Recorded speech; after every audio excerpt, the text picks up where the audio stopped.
Osama bin Laden was born into a wealthy family in Riyadh, Saudi Arabia in 1957. Osama was raised as a devout Muslim and studied economics and business administration at university.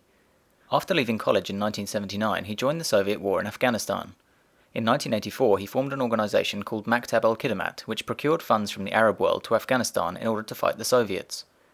Osama had inherited money from his family, and together with the money from Maktab al-Khidmat, accommodation and training camps were provided for the jihadist soldiers.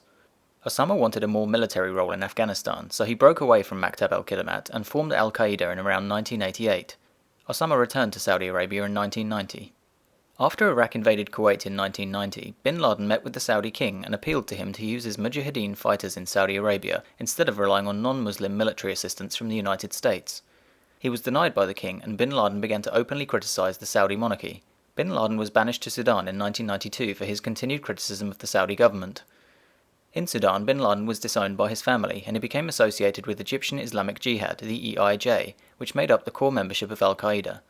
Bin Laden and Al-Qaeda carried out various attacks in Algeria, Egypt, and Afghanistan, and in 1998 the US embassies in Dar es Salaam, Tanzania, and Nairobi were simultaneously bombed, which killed hundreds of people. Al-Qaeda was definitively linked to these attacks.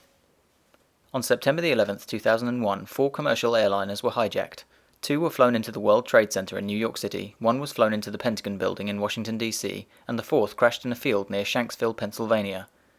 Nearly 3,000 people were killed in the attacks, along with the 19 hijackers. Initially, bin Laden denied being responsible for the attacks, but in 2004 he admitted to personally directing the hijackers in their plot. Despite several instances of bin Laden almost being caught or killed in Afghanistan and Pakistan, he remained at large. He was killed by a US Navy SEAL team on the 2nd of May 2011, and his body was buried at sea.